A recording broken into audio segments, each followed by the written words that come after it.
नमस्कार सभी को। इस आभासी पटल पर उपस्थित सभी महानुभावों को, विद्यार्थियों को, मेरे आदरणीय वरिष्ठ प्राध्यापकों को और मेरे सभी साथियों को नमस्कार। जैसा कि आप सभी को विदित है कि इस विश्व हिंदी दिवस की पूर्व संध्या पर हमने ये हिंदी दिवस संबंधी गोष्ठी का आयोजन किया है, जिसमें आप सभी का स्वागत करती हूँ, अभिनंदन करती हूँ।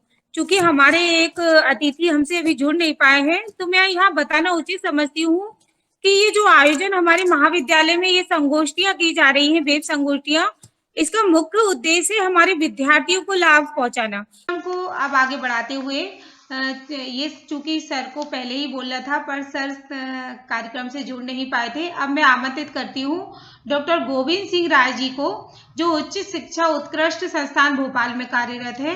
सर, आप आमंत्रित हैं। थैंक यू मैडम, धन्यवाद मैडम। आवाज आ रही मैडम? जी जी सर, आपकी आवाज आ रही है। आदरणीय तिवारी सर, प्राचार्य महोदय, आदरणीय मैडम भार्गव, आदरणीय मैडम भट्ट, हमारे चतुर्वेदी सर, शर्मा जी दिख तो नहीं रहे, हमारे डॉक्टर सुधीर शर्मा सर और डॉक्टर तेजन शर्मा सर, जो आज हमारे मुख्य अतिथि हैं और वक्ता हैं, सभी स्टाफ जन और बच्चे। आज चूंकि ये कार्यक्रम स्वामी विवेकानंद कैरियर मार्गदर्शन योजना के अंतर्गत हो रहा है, तो मैं इसके बारे में बच्चों को बताना चाहता हूँ। यह कैरियर मार्गदर्शन योजना मध्य प्रदेश में 2005 से संचालित हो रही है। इसके अंतर्गत कुछ नियमित गतिविधियां होती हैं, जिनका कैलेंडर हम लोगों ने जारी कर दिया है 27 अक्टूबर को। सारी संस्थाओं में है, अशोकनगर में भी होगा। उसके अंतर्गत महाविद्यालयों में विभिन्न करियर मार्गदर्शन के कार्यक्रमों और व्यक्तित्व विकास के कार्यक्रमों के संबंध में भाषण आदि का आयोजन किया जा रहा है। इसके अतिरिक्त यह योजना अल्पाधिक रोजगार प्रशिक्षण कार्यक्रम भी संचालित करती है।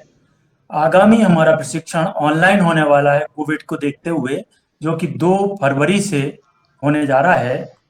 तो ये कार्यक्रम 2 फरवरी से 26 फरवरी तक संचालित होगा, जिसके के लिए रजिस्ट्रेशन चल रहे हैं, पंजीयन चल रहे हैं। और नेहरू महाविद्यालय के लिए हमने एक संभावित संख्या 70 दी हुई है, जिनमें 5 मेंटरों के साथ 14 बच्चे, कुल मिला के 70 बच्चे प्रशिक्षण में रहेंगे और प्रशिक्षण प्राप्त करेंगे। बच्चों को महत्वपूर्ण बात यह है कि पहली बार ये प्रशिक्षण भोपाल स्थित प्रशासन अकादमी देने जा रही है, जिन्होंने विद्यार्थियों को कभी इस तरह का प्रशिक्षण नहीं दिया है। तो बच्चों को अनिवार्य ट्रेनिंग कार्यक्रम के साथ साथ कुछ उनकी चॉइस के 10 विषयों में से कोई विषय लेना होगा, और वो अपने जहाँ पे मौजूद है वहाँ पे मोबाइल के या कंप्यूटर के माध्यम से समय अनुसार 3 स्लॉट में वो प्रशिक्षण ले सकते हैं। तो बच्चों को ये प्रशिक्षण लेना चाहिए कि आपके द्वार पे आके प्रशिक्षण दिया जा रहा है। इसके अतिरिक्त इस योजना में कैरियर के मेले भी लगते हैं, कैरियर फेयर नाम से हर वर्ष लगते हैं। तो उनमें भी बच्चों को पार्टिसिपेशन करना चाहिए। प्लेसमेंट एक्टिविटीज भी चलाई जाती हैं। तो इन सब में आप जुड़ के और इस योजना के माध्यम से उद्यम या रोजगार का लाभ प्राप्त कर सकते हैं।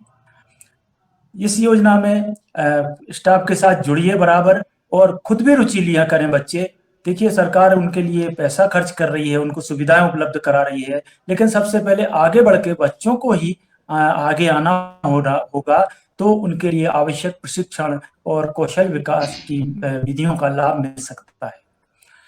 क्योंकि हमारी मातृभाषा और राष्ट्रभाषा हिंदी के बारे में कार्यक्रम है। मेरी मातृभाषा भी हिंदी है भाई, तो हिंदी भाषी क्षेत्र से ही हूँ। थोड़ा सा इसके बारे में जितनी जानकारी है मैं बोलना चाहूँगा। देखिए, सबसे बड़ी बात है हिंदी के बारे में कि आज वो दशा नहीं बची है जो कि पहले हम जितना सोचते थे कि अरे इंग्लिश का बोलबाला है भाई, हिंदी का तो है ही नहीं। पहले कवियों के बारे में हम सुनते थे कि वो कहते थे कि उनके कोई कविता नहीं सुनता, परेशान रहते थे कवि लोग। आज हमने कई सम्मेलन ऐसे देखे सुने हैं भोपाल में ही कि हमारे मंच पे बैठे हुए ढेरों कवि अक्सर विदेश जाते रहते हैं। उनकी कविताएं न केवल देश में बल्कि विदेशों में भी, जहाँ की भारत हिंदी भाषा वहाँ की भाषा नहीं है वैसे, लेकिन वहाँ पे पढ़ी सुनी जाती है, बोली जाती है हिंदी, इतनी लोकप्रियता है। इसलिए अब हिंदी का बहुत कहना चाहिए कि वो बढ़ रहा है दुनिया के देशों में। लेकिन अगर हम देखें तो दुनिया के अंदर मॉरिशस में एक विश्व हिंदी सचिवालय भी है। विश्व हिंदी सचिवालय विश्व हिंदी सचिवालय जो है वह फोनिक्स नामक शहर में है और 11 फरवरी 2008 से काम कर रहा है। इस सचिवालय में जहां तक मेरी जानकारी है वो तो हमारे सर ही बताएंगे, कि तेजिंदर शर्मा सर बता पाएंगे कि मेरी जानकारी ठीक है कि नहीं। वेबसाइट पे मैंने देखा है कि वर्तमान में वहां के महासचिव प्रोफेसर विनोद कुमार मिश्र हैं और उप महासचिव डॉक्टर श्रीमती माधुरी रामधारी हैं। कुछ वेबसाइट पे मुझे 3 एक किताबें भी मिली इसके बारे में देखने को। भारतीय हिंदी साहित्यकार नाम से डॉक्टर सुमन सिंह ने लिखी है आत्मीय संवाद, जिसमें 23 हिंदी साहित्यकारों का आत्मीय एक संवाद है, America, Canada, Mauritius, Britain, Norway. दूसरी किताब डॉक्टर प्रदीप श्रीधर ने लिखी है, भारतीयतर हिंदी साहित्य, और तेजिंदर शर्मा हमारे अतिथि महोदय के नाम लेते हुए है। और तीसरी किताब प्रवासी हिंदी साहित्य, दशा और दिशा, ये भी प्रोफेसर श्रीधर ने लिखी है। इस वेबसाइट पे आप जाएंगे विश्व हिंदी सचिवालय पे, आपको बहुत सारी जानकारियां मिलेंगी। इसमें एक कोना मिलेगा आपको हर दिवस हिंदी दिवस। इतना अच्छा कोना लगा मुझे, मैंने जब इसको क्लिक किया तो मेरा खुशमती रही कि मुझे डॉक्टर तेजन शर्मा साहब का ही उसमें देखने को पढ़ने को मिला। और उसमें 1 जुलाई को सुषम बेदी जी, न्यूयॉर्क की जो साहित्यकार हैं, उनका जन्मदिन था। उस पर उन्होंने उनकी पार्क कहानी को उद्धृत करते हुए एक दृष्टांत दिया। तो मुझे बड़ा प्रसन्नता लगी कि इतने अच्छे हमारे मूर्धन विद्वान को हम आज अपने साथ पा रहे हैं, ये हमारा सौभाग्य भी है। इसी तरह से जब 9वां विश्व हिंदी सम्मेलन हुआ था जोहान्सबर्ग में, उसमें 2012 में उसमें तय हुआ था कि एक विश्व हिंदी डाटा कोष भी बनना चाहिए। आप एक वेबसाइट सर्च कर सकते हैं, विश्वहिंदीdv.com। इसमें भौगोलिक क्षेत्र आधारित वर्गीकरण पर जाइए आप, और क्लिक करते जाएंगे तो आपको बहुत साहित्यकारों के नाम मिलेंगे, उन देशों के साथ साथ भारत के भी। जैसे उत्तर अमेरिका के आपको 61 नाम हमने गिने हैं, हो सकता है गलती हो थोड़ा बहुत, 61 नाम मिलते हैं साहित्यकारों के, जिनमें से 7 गैर भारतीय मूल के। मॉरिशस जब आप क्लिक करेंगे तो इसमें आपको 72 नाम मिलेंगे। अफ्रीका जब आप क्लिक करते हैं तो इसमें 4 साहित्यकारों के नाम मिलेंगे हिंदी के। यूरोप जब आप क्लिक करते हैं तो 96 नेम्स मिलेंगे, जिनमें से 40 जो कहना चाहिए कि विदेशी मूल के हैं।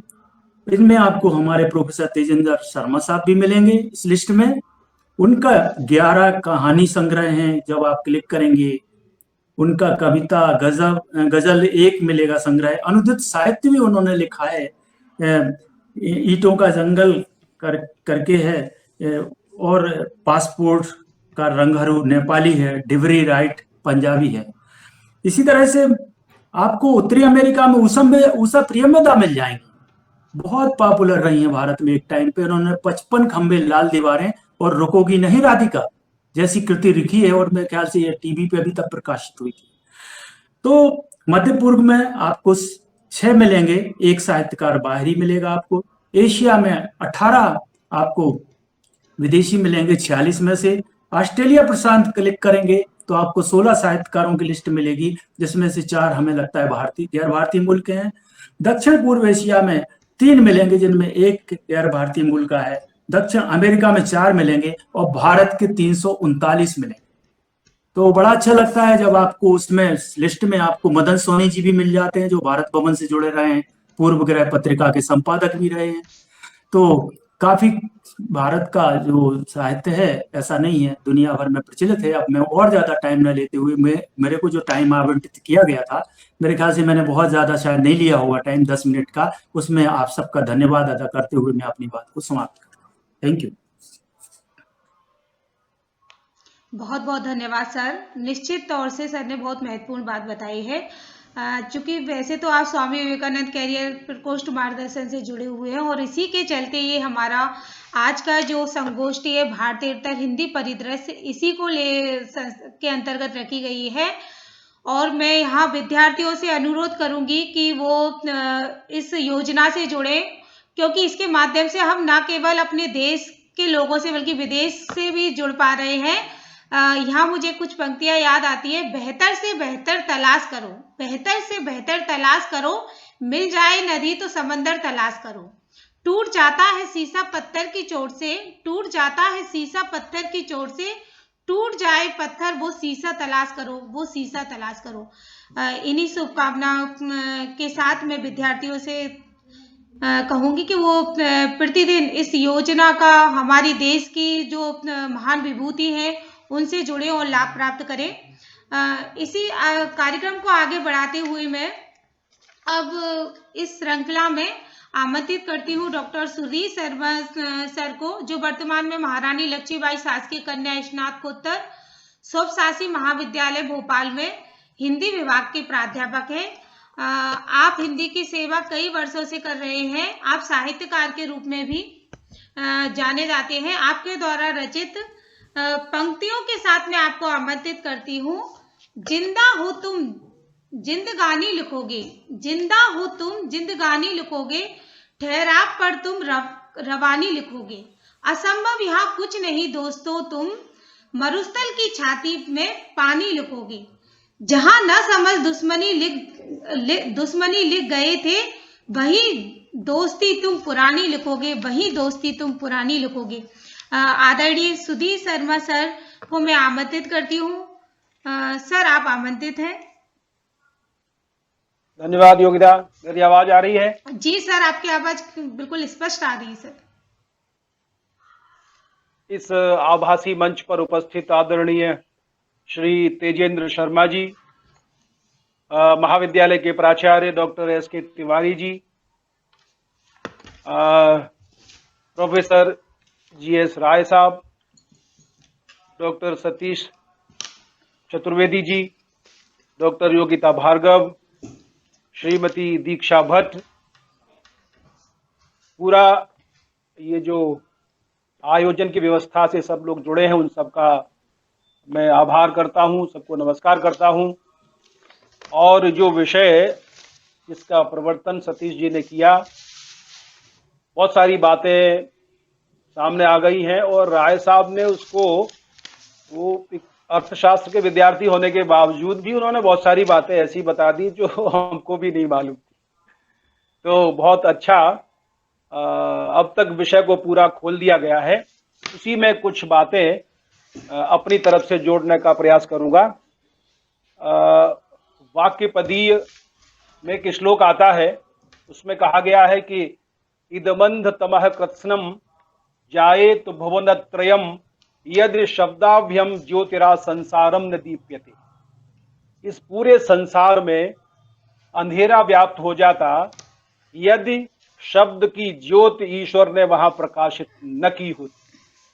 तो भाषा उसी शब्द की ज्योति का समुच्चय है, और जब ये भाषा अपनी हो तब तो कहना ही क्या है, वह तो हमारी अपनी अस्मिता का प्रतीक है। तो आज हम उसी भाषा के संदर्भ में उसका भारतीयतर परिदृश्य कैसा है और हमारे अपने भीतर का परिदृश्य कैसा है, इसके बारे में संक्षिप्त सी बात करेंगे। ये हम सब लोग जानते हैं कि हिंदी जो है भारत संघ की राजभाषा है। राष्ट्रभाषा उस तरह से तो संविधान में उसका उल्लेख नहीं है, लेकिन 14 सितंबर 1949 को भारत की संविधान सभा ने हिंदी को राजभाषा के रूप में स्वीकार कर लिया।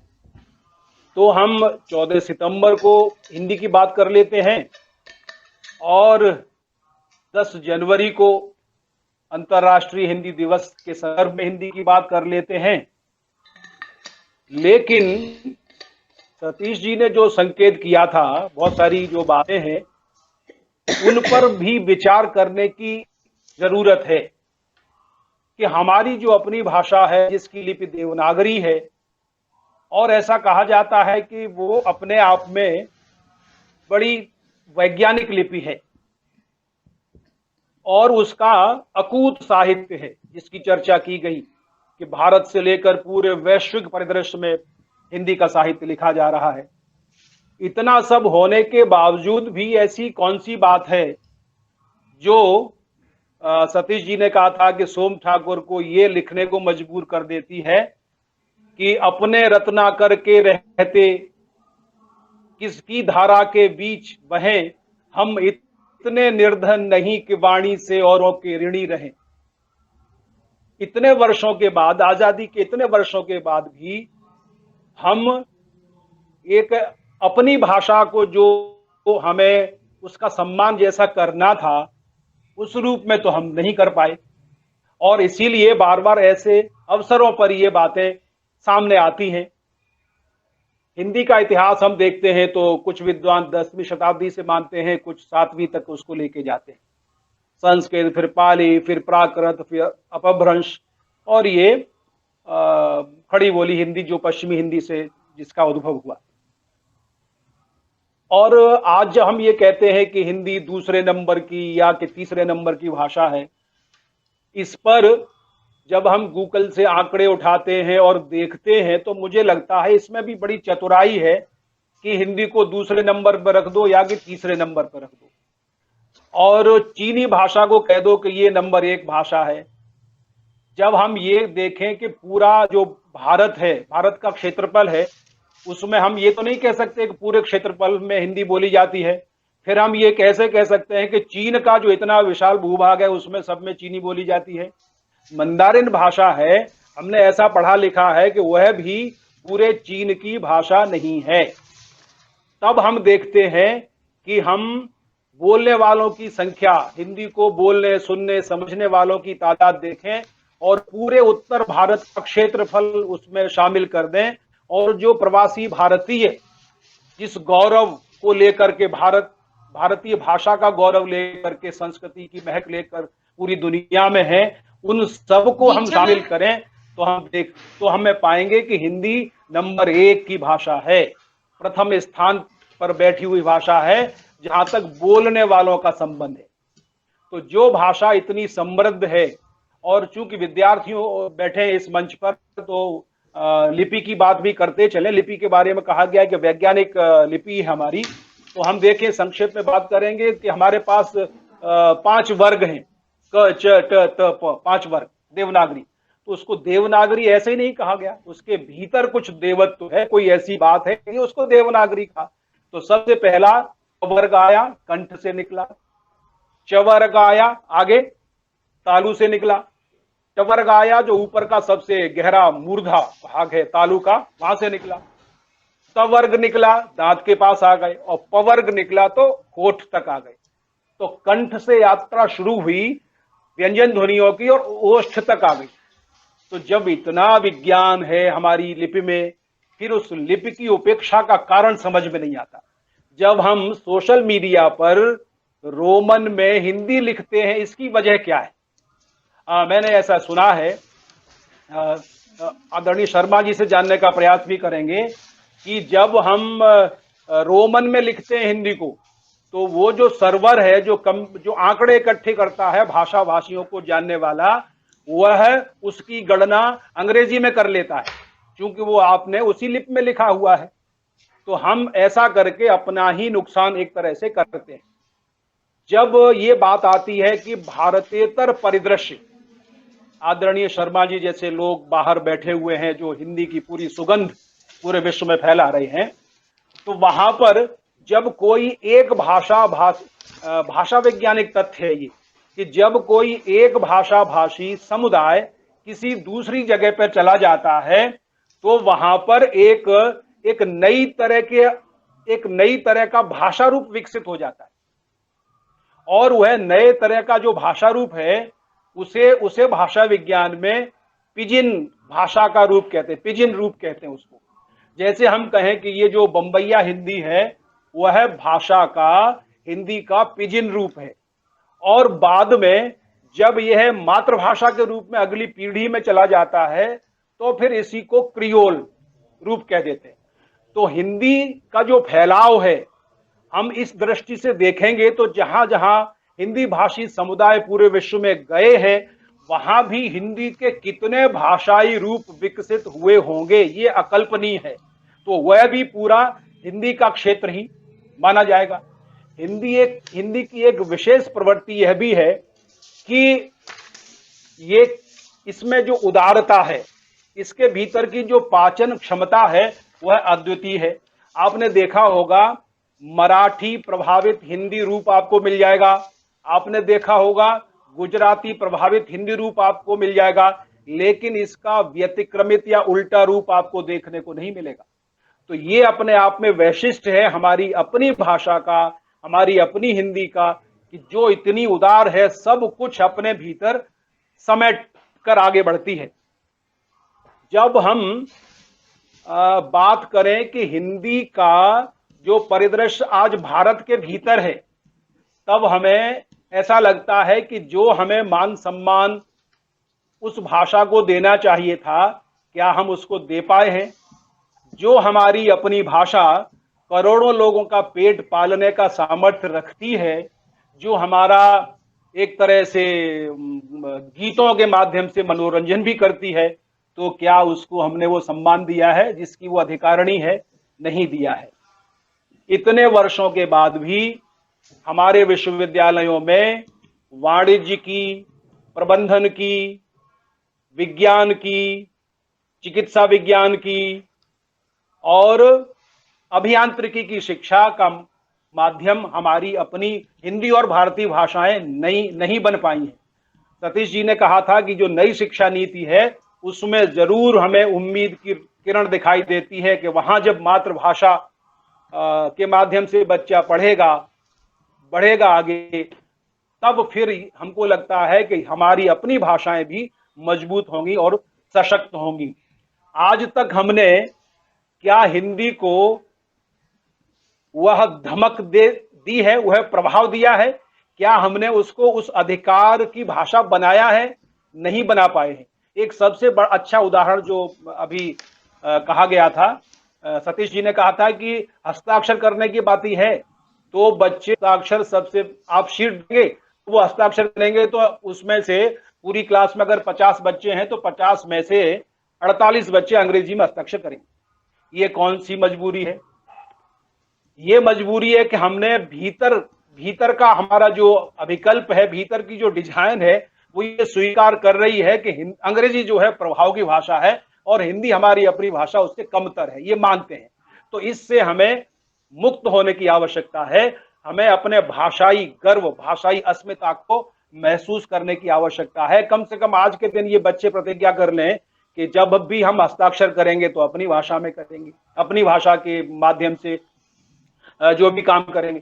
ऐसी कौन सी मजबूरी है जो हमारे सांस्कृतिक अनुष्ठान है, किसी का विवाह हो रहा है लेकिन शादी का कार्ड हमने अंग्रेजी में छपाया है, किसी का जन्मदिन है और उसका कार्ड हमने अंग्रेजी में छपाया है। कौन सी मजबूरी है कि जो आपके सांस्कृतिक अनुष्ठानों के भीतर आपने एक दूसरी भाषा को आने दिया है, अंदर उसको अनुमति दी है, और फिर हम बार बार ये चर्चा करेंगे कि हमारी अपनी भाषाओं को में वह बात नहीं है जो कि अंग्रेजी में है। अंग्रेजी की जब बात करते हैं तो एक बहुत अच्छा लेख डॉक्टर गणपत चंद्र गुप्त का पढ़ा था, बहुत पहले उन्होंने लिखा था। उस लेख का नाम था कि इंग्लैंड में अंग्रेजी कैसे आई। उस लेख में बहुत अच्छा उन्होंने वर्णन किया था। उन्होंने लिखा कि एक समय था जब अंग्रेजी के बारे में यह कहा जाता था कि अंग्रेजी में प्रशासन के लिए किंग और क्वीन केवल 2 शब्द ही हैं, और आज हम देखें कि उन्हीं अंग्रेजों ने अपनी देशभक्ति, अपनी राष्ट्रभक्ति के आधार पर उस अंग्रेजी को कहां से कहां तक पहुंचा दिया है।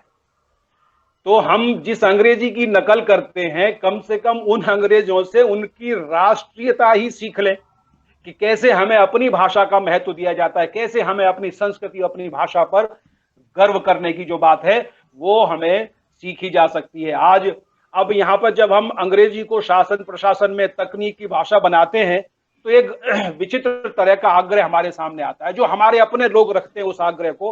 वो कहते हैं कि भाई अंग्रेजी के बिना हमारा काम चलने वाला है नहीं, क्योंकि अंग्रेजी क्या है, विंडो ऑफ वर्ल्ड नॉलेज है, विश्व ज्ञान की खिड़की है। अगर विश्व को देखना है तो आपको ये खिड़की खोलनी जरूरी है। अब यहां पर इस तर्क का उत्तर यह हो सकता है कि हम, ये कौन सी बुद्धिमानी है कि हम कोई सामान अपने घर के अंदर लाएं और खिड़की से लाएं, अपनी भाषा का विराट दरवाजा बंद करके बैठ जाएं और खिड़की खोलने और कहें कि नहीं, सब पूरा सामान इसी खिड़की से आएगा और यहीं से आवाजाही करेंगे। तो ये अज्ञानता की एक तरह से पराकाष्ठा है और एक आत्महीनता का भावबोध है। और ये आत्महीनता का कारण भी वही है कि जब हमने एक दूसरी भाषा को अपने ऊपर अधिकार करने दिया है, तो भाषा और संस्कृति अलग अलग है ही नहीं। भाषा जैसी आएगी, संस्कृति भी आएगी। जब हम अपनी भाषाओं पर गर्व करना शुरू कर देंगे, और मुझे लगता है कि अब हम उस मार्ग पर, नई शिक्षा नीति के माध्यम से, और उस मार्ग पर राष्ट्रीय गौरव, भाषा और संस्कृति के गर्व के उस सोपान पर चढ़ने वाले हैं। पहली बार भारत ने हुंकार की है और डोकलाम का परिदृश्य हमारे सामने है। दिनकर ने लिखा है, देखोगे कितना प्रलय चंड होता है, असिवंत हिंद कितना प्रचंड होता है।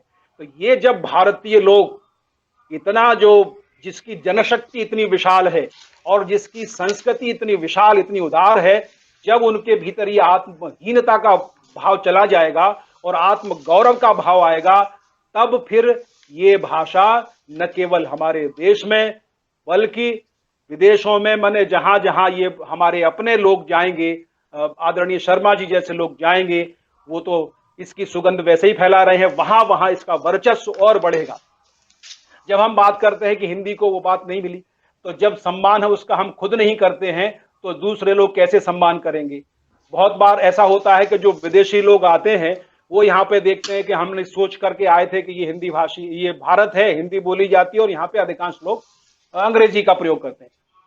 तो आंकड़े भी ये बताते हैं कि 10% लोग ही मात्र भारत में हिंदी की जानकारी रखते हैं, तो 90% लोगों को अंग्रेजी की जानकारी नहीं है।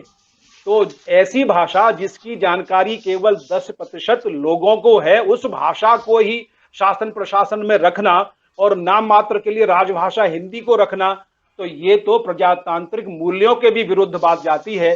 तो मुझे लगता है कि ये बात तब आएगी जब हमारे भीतर ये भाव, बार बार मैं कहता हूं, जब हमारे भीतर ये आत्मगौरव का भाव आएगा कि हमारी अपनी भाषा, हमारी अपनी संस्कृति का वजूद है और उसका साहित्य, उसमें जो अंतर्निहित ज्ञान है, हिंदी में और दूसरी भारतीय भाषाओं का जो ज्ञान है वो अकूत है। लेकिन हमने कभी इस तरह का वो नहीं किया उपक्रम। हिंदी और दूसरी भाषा, जो भारतीय भाषा, उसके अनुवाद की बात भी पीछे छूट गई। उसमें जो ज्ञान है, तमिल में जो ज्ञान है, वो हिंदी भाषियों को नहीं मालूम। तो इस तरह से जो अंतरधारा विकसित होनी चाहिए थी भारतीय भाषाओं की, वो उस रूप में नहीं विकसित हो पाई। अब समय आ गया है कि हम फिर से वही भाषाई चेतना की ओर लौटेंगे और फिर से हम अपनी शिक्षा में नई नीति के तहत हम अपनी शिक्षा में अपनी भाषाओं को लेकर के आएंगे, ज्ञान विज्ञान में अपनी भाषाओं को लेकर के आएंगे, तकनीक में अपनी भाषाओं को लेकर आएंगे, और वह दिन भारत के लिए ही नहीं पूरे विश्व के लिए बड़े गर्व और गौरव का विषय होगा। चूंकि हमें मुख्य अतिथि महोदय को सुनना है, तो मैं अपनी वाणी को यहीं विराम दूंगा इन पंक्तियों के साथ। एक दिन ऐसा आएगा, मन में है विश्वास, हिंदी की होगी धरा, हिंदी का आकाश। जय हिंद, जय हिंदी। बहुत बहुत धन्यवाद आदरणीय सर। आपने निश्चित रूप से जिस तरह का वक्तव्य दिया है, हमारे महाविद्यालय के विद्यार्थी और जो शोधार्थी और हमारे जो हिंदी प्रेमी लोग जो हमसे जुड़े हुए हैं, निश्चित तौर से उनके लिए बहुत ही लाभान्वित हुए होंगे। और वो अगर निर्णय कर लें कि हमें हिंदी को न केवल हमारे देश में बल्कि विश्व स्तर पे आगे बढ़ाना, जिस तरह हमारे बीच उपस्थित हमारे मुख्य वक्ता आदरणीय तेजन शर्मा जी ने ये बीड़ा उठाया है और वो ये कार्य निरंतर कर रहे हैं, मैं उन्हीं की लिखी 2 पंक्तियों के द्वारा उनको बुलाना चाहूंगी। दिल में जब दर्द जगा हो तो लिखा जाता है, दिल में जब दर्द जगा हो तो लिखा जाता है, घाव सीने पे लगा हो तो लिखा जाता है। लोग फिरते हैं यहाँ पहने खुदाई का जामा, लोग फिरते हैं यहाँ पहने खुदाई का जामा, अरे खुद को इंसान बनाओ तो लिखा जाता है। अरे खुद को इंसान बनाओ तो लिखा जाता है। निश्चित रूप से आदरणीय तेजेंद्र शर्मा जी ने अपने आप को एक बेहतर इंसान के रूप में स्थापित किया है। वो उनका ऐसा व्यक्तित्व है कि वो न केवल लंदन में बल्कि भारत में भी उतनी ही लोगों के द्वारा प्रिय है। मैं तो ये कहूँगी सर कि जब मैं आपसे जुड़ी और आपको पढ़ना शुरू किया तो मुझे लगा कि आप भारत में क्यों नहीं हैं, और मुझे लगता है कि आपको भारत में ही रहना चाहिए। हालांकि मैंने जब आपके बारे में पढ़ा, आपकी अभी एक तेजेंद्र शर्मा करके विशेषांक निकला है आगरा से, जो अभी मेरे पास है, जिसको मैं पढ़ रही हूँ। उसमें मैंने पढ़ा कि आप जब रिटायर हो जाएंगे तो 6 महीने भारत में और 6 महीने लंदन में रहेंगे। तो मुझे इस बात की खुशी है कि भले ही 6 महीने सही, पर आप हमारे साथ रहेंगे। अब कार्यक्रम को चूंकि आगे बढ़ाना है तो मैं आपको आमंत्रित करती हूँ। आपका परिचय देना यहाँ जरूरी समझती हूँ, क्योंकि बहुत सारे लोग ऐसे हैं जो आपको पहली बार सुन रहे हैं, देख रहे हैं। आप हमारे बीच लंदन से जुड़े हुए हैं। आपका परिचय अपने आप में विशेष है, क्योंकि आप बचपन से ही नाटक करना, गाना पढ़ना आपको अच्छा लगता था। आपने अभी कुछ समय पहले मेरी आपसे बात हुई और मैंने आपकी पुस्तक में भी पढ़ा था कि आप जब छोटे थे तो रामलीला में सीता बनते थे। तो मुझे बहुत अच्छा लगा कि आप हमारे न केवल साहित्य नहीं, संस्कृति को भी आगे बढ़ाने के लिए आपने बीड़ा उठाया था। वो ना बचपन में ही सही, लेकिन एक कदम आपने इस ओर रख दिया था सर। आप का साहित्य न केवल, आप अंग्रेजी साहित्य में आपने दिल्ली विश्वविद्यालय से एमए किया, आप कंप्यूटर में डिप्लोमा प्राप्त आपने दिल्ली से ही किया। इसके बाद ये मैंने पढ़ा था एक जगह, और आप सुना भी है कि आपकी जो धर्मपत्नी थी वो हिंदी से पीएचडी कर रही थी, और आप उन्हीं के माध्यम से हिंदी साहित्य से जुड़े, और आपने करीब 70-75 के करीब उपन्यास उसी समय पढ़ लिए थे जब आप उनसे जुड़े थे, और उन्हीं उपन्यासों का आपके व्यक्तित्व पर ये प्रभाव पड़ा कि आप न केवल, आप जब एमए कर रहे थे तो आपने अंग्रेजी साहित्य की 2 पुस्तकें लिख चुके थे, लेकिन बाद में आप हिंदी से जुड़कर हिंदी साहित्य की सेवा करने लगे, और आप लंदन में रहते हुए भी हिंदी के लिए प्रयासरत हैं कि वहाँ के लोग न केवल हम लोगों से इस तरह जुड़ सके कि वो हमारी भावनाओं को समझ सके, क्योंकि आप निश्चित तौर से आपके जो आप को मैंने पढ़ा है उसमें ये देखने को मिलता है कि आप इस तरह उनसे वहाँ नहीं रह रहे हैं कि आप लंदन रह रहे हैं, बल्कि एक पूरे भारत का प्रतिनिधित्व करते हुए लंदन में निवास कर रहे हैं। वर्तमान में आप ब्रिटिश रेल लंदन ओवरग्राउंड में कार्यरत हैं। आपकी प्रमुख रचनाओं को यहाँ मैं बताना चाहूंगी। मृत्यु के इंद्रधनुष जो 2019 में ही प्रकाशित हुई है, स्मृतियों के घेरे आपका कहानी संग्रह है, नई जमीन नया आकाश भी आपका कहानी संग्रह है। इसके अलावा सर आपकी बहुत सारी प्रमुख कहानियां हैं जो पाठक पढ़ेंगे तो निश्चित तौर से वो बहुत ही बेहतर कहानियां हैं। भावी पीढ़ी को ध्यान में रखते हुए आपने वो कहानियां लिखी हुई हैं। कब्र का मुनाफा, दीवार में रास्ता, सीधी रेखा की परतें, देह की कीमत, काला सागर, ढिबरी टाइट और किराए की कौक, ये प्रमुख कहानियां हैं। और ये एक प्रतिलिपि .com है जिस पर आप आपके प्रशंसक पढ़ सकते हैं। मैं इसलिए बताना चाहूँगी कि जब मैंने आपकी कहानियां पढ़ी तो बहुत अच्छी कहानियां मुझे लगी, और मैंने कई लोगों को बोला कि आप सर को पढ़ें। आपके सर, आप न केवल कथाकार हैं बल्कि आप कविताएं और गजलें भी लिखते हैं, जिनमें आपने मैं कवि हूँ इस देश का, ये घर तुम्हारा भी है, और वर्तमान में अभी आपका एक काव्य संग्रह आया है जो टेम्स नदी के तट पर नाम से आया है, जिसी की एक कविता मैं अंत में सुनाना चाहूंगी। अभी सर सभी बहुत ज्यादा आपकी प्रतीक्षारत है और आपका वक्तव्य सुनना चाहते हैं, तो सर आप सादर आमंत्रित है। सर आपका स्वागत है। नमस्कार, बहुत बहुत शुक्रिया। अगर हम पता करने की कोशिश करें कि पिछले साल के सबसे ज्यादा प्रयोग किए गए 2 वाक्य कौन से थे, तो हिंदी का सबसे ज्यादा इस्तेमाल किया जाने वाला वाक्य था मेरी आवाज आ रही है। जी सर, आपकी आवाज आ रही है। और दूसरा सबसे ज्यादा वाक्य था कैन यू हियर मी। तो ये 2 वाक्य सबसे ज्यादा इस्तेमाल हुए हैं पिछले साल में। क्योंकि हर व्यक्ति अपनी बात शुरू करने से पहले पूछता है मेरी आवाज आ रही है, मगर मैं बोलना शुरू कर देता हूं, अगर नहीं आएगी तो सामने वाले खुद ही कह देंगे कि भाई आपकी आवाज नहीं आ रही जी। तो मैं इस एक वाक्य को कम बोलता हूं औरों के मुकाबले। तो यहां से अपनी बात शुरू करते हैं। ये देखिए, जब हम भारत के बाहर हिंदी की स्थितियों के बारे में जानने की कोशिश करें, उससे पहले भारत में हिंदी की थोड़ी सी सच्चाई हमें मालूम होनी चाहिए। जो भारत में अखबार छपते हैं, अंग्रेजी के अखबारों को मुख्य धारा का अखबार माना जाता है, और जो बाकी अखबार हैं उनको रीजनल लैंग्वेजेस का अखबार कहते हैं, और उनमें हिंदी भी शामिल है। हिंदी को मुख्य धारा का अखबार नहीं माना जाता। न्यूज़पेपर सर्कल में, पत्रकारिता के सर्कल में हिंदी के पत्रकार को अंग्रेजी के पत्रकार जितनी तनख्वाह नहीं मिलती, ना अखबार में और ना ही टेलीविजन मीडिया में, इलेक्ट्रॉनिक मीडिया में। और जितनी हिंदी से जुड़ी गतिविधियां हैं, वो उनमें से बहुत सारी केवल प्रतीकात्मक होती हैं, क्योंकि हिंदी दिवस मनाना है तो ये काम कर लो, विश्व हिंदी दिवस मनाना है तो ये काम कर लो। हिंदी के साहित्यकार की सबसे बड़ी त्रासदी ये है भारत में कि उसे बताना पड़ता है कि मैं साहित्यकार हूं।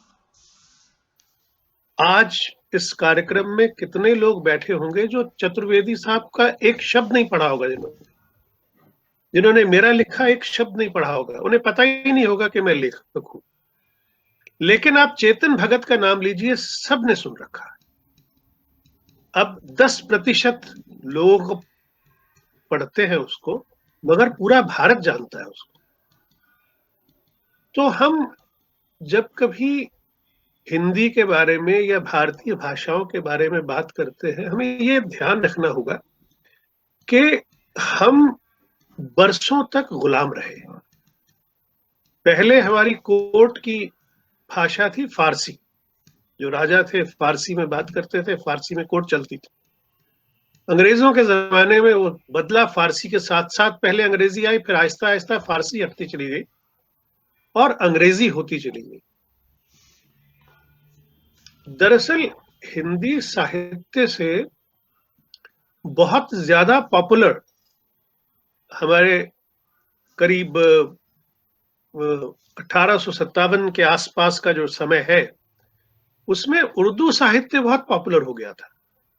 बहादुर शाह जफर के जमाने में जो पीरियड था, इसमें मीर और गालिब और बहादुर शाह जफर खुद, तो उस पीरियड में उर्दू पोइट्री को बहुत प्रश्रय मिला हुआ था। हालांकि तुलसीदास अकबर के जमाने से लिख रहे थे, और तुलसीदास ने पूरा हमारे देश को उस समय एक सूत्र में पिरोया जब मुगल शासन अपनी चरम सीमा पे था। तो अब एक बात सबसे पहले कहने की जरूरत है कि अनुशासन आप रिक्वेस्ट नहीं कर सकते, आप विनय सविनय नहीं कह सकते कि योग्यता जी आप अगर क्लास में नहीं आएंगी तो देखिए बच्चे नहीं पढ़ेंगे, बच्चे शरारतें करेंगे, आप समय पे आ जाया करिए। लेकिन अगर आपको पता हो कि आप नहीं जाएंगी क्लास लेने, तो आप पे डिसिप्लिनरी एक्शन होगा। तो अनुशासन एक अननेचुरल सिस्टम है, वो दबाना पड़ता है, वो लगाना पड़ता है। और अनुशासन ये कहता है कि हमारे देश की एक राष्ट्रभाषा होनी चाहिए। मगर हम सारे प्रदेशों को रिक्वेस्ट कर रहे हैं, प्रार्थना पत्र भेज रहे हैं कि साहब हम हिंदी को बनाना चाहते हैं। जैसे ही हम ये काम शुरू करते हैं, उससे एक बात तय हो जाती है कि हम हिंदी को राष्ट्रभाषा नहीं बनाना चाहते। अगर हम बनाना चाहते तो ये गुजारिश भरे पत्र नहीं भेजते कि साहब हमको हिंदी को बनाना है, आप हाँ कर दीजिए, आप हाँ कर दीजिए, आप हाँ कर दीजिए। अब देखिए, जब सांसदों की सैलरी बढ़ानी होती है तो एक निर्णय होता है और वो पास हो जाता है। अभी जो जीएसटी लगाना था, उन्होंने पूछा नहीं, लोगों से लगा दिया, क्योंकि ये एक अनुशासन है। एक ट्रिपल तलाक बिल लाना था और ले आए। ऐसे ही जब तक ये नहीं होगा कि आज रात के हमारे प्रधानमंत्री को कहना चाहिए, मित्रों, आज रात के 12 बजे से हिंदी भारत की राष्ट्रभाषा हो गई, तभी हो जाएगी, वरना ऐसे हो नहीं पाएगी। हम पिछले 70 साल से ये बातें कर रहे हैं कि हिंदी को राष्ट्रभाषा होना चाहिए। हमने इतने करोड़ों रुपए विश्व हिंदी सम्मेलनों पे वेस्ट कर दिए। हर सम्मेलन में एक ही रेजोल्यूशन पास होता है, हिंदी को संयुक्त राष्ट्र की भाषा बनाना है। अब कितने साल, कितने सम्मेलनों में हम एक ही रेजोल्यूशन पास करेंगे? भाई, अगर कार्यान्वित नहीं कर सकते, अगर हम इस काबिल नहीं हैं, या हमने कभी सोचा ही नहीं कि संयुक्त राष्ट्र में हिंदी को या किसी भी भाषा को अगर संयुक्त राष्ट्र की भाषा बनना है तो उसकी प्रक्रिया क्या है, उसका सिस्टम क्या है, लेकिन हम हर बार ये बात कह देते हैं। तो हिंदी के लिए 70 साल से लिप सर्विस हो रही है, केवल कहने की बातें हो रही हैं। जो सचमुच में हिंदी के लिए होना चाहिए वो हुआ नहीं। और हिंदी भारत में अनुवाद की भाषा है। सारे काम अंग्रेजी में होते हैं, संसद के भी, बैंकों के भी, LIC के भी, सभी सरकारी दफ्तरों के भी। उसके बाद उनको हिंदी में अनुवाद करवा दिया जाता है। हर दफ्तर में, राष्ट्रपति भवन से लेके नीचे तक, हर जगह एक हिंदी अधिकारी होता है। उसका काम ही ये है कि हिंदी में अनुवाद करना है। तो अगर हिंदी भारत में एक रीजनल लैंग्वेज है, क्षेत्रीय भाषा है, हिंदी भारत में अनुवाद की भाषा है, तो हम उसको विदेश में स्थापित कैसे करें? तो आप ये समझिए कि हम जब विदेशों में हिंदी के बारे में काम करते हैं तो हमारा काम कई गुना मुश्किल हो जाता है। क्योंकि जैसे हम ब्रिटेन की बात करें, तो ब्रिटेन में तो हम आलू प्याज भी अंग्रेजी में खरीदते हैं। तो हम अपनी अगली पीढ़ी को कैसे समझाएं कि भाई तुम हिंदी पढ़ लो? क्योंकि आज का जो बच्चा है वो सीधा सवाल करता है कि मैं ये काम क्यों करूं। वो जमाना खत्म हो गया कि पिता ने कहा, बेटे ने आंख मूंद के हाथ जोड़े और काम करना शुरू कर दिया। वो एक जमाना था कि अरे तुम्हारे पिता ने कहा है तुम्हें ये काम करना है। आज का बच्चा सवाल पूछता है मुझे क्यों करना है।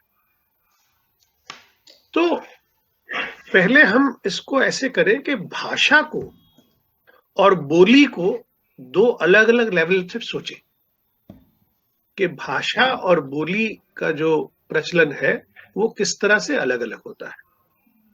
अब भाषा साहित्य लिखवाती है और बोली जो है वो आम आदमी की होती है। इसे हम सिनेमा और साहित्य से जोड़ेंगे कि साहित्य जो है वो मूलतः एक एलीट एक्टिविटी है, ये पढ़े लिखे लोगों की एक्टिविटी है। साहित्य पढ़ने, समझने और उसका आनंद उठाने के लिए आपको भाषा पढ़नी, लिखनी और समझ आनी चाहिए। अगर आप भाषा पढ़ नहीं सकते तो आप साहित्य का आनंद नहीं उठा सकते। मगर सिनेमा जो है वो एक आम आदमी का माध्यम है। अगर आपको केवल भाषा समझ आती है, आपको चाहे देवनागरी नहीं पढ़नी आती, आपको रोमन नहीं आती, मगर आपको भाषा समझ आती है, तो आप उस भाषा का सिनेमा देख सकते हैं, उस भाषा को बोली के तौर पे इस्तेमाल कर सकते हैं और आगे बढ़ा सकते हैं। तो विदेशों में हिंदी को एक बोली के तौर पर प्रचलित करने में, लोकप्रिय करने में जितना हाथ सिनेमा का है, अगर उसका 50% हमारी भारत सरकार का भी होता। मुझे याद है, हम जब छोटे थे तो हमारे घर में एक मैगजीन आती थी, सोवियत लैंड, यानी कि सोवियत रूस अपने देश की संस्कृति, अपने देश की भाषा, अपने देश के कल्चर को विदेशों में लोकप्रिय करने के लिए इतने आर्ट पेपर पर चमकते हुए, फिसलते हुए पन्नों पे वो मैगजीन छापा करते थे और हमारे घर वो आया करती थी और वो अलग भाषाओं में आया करती थी।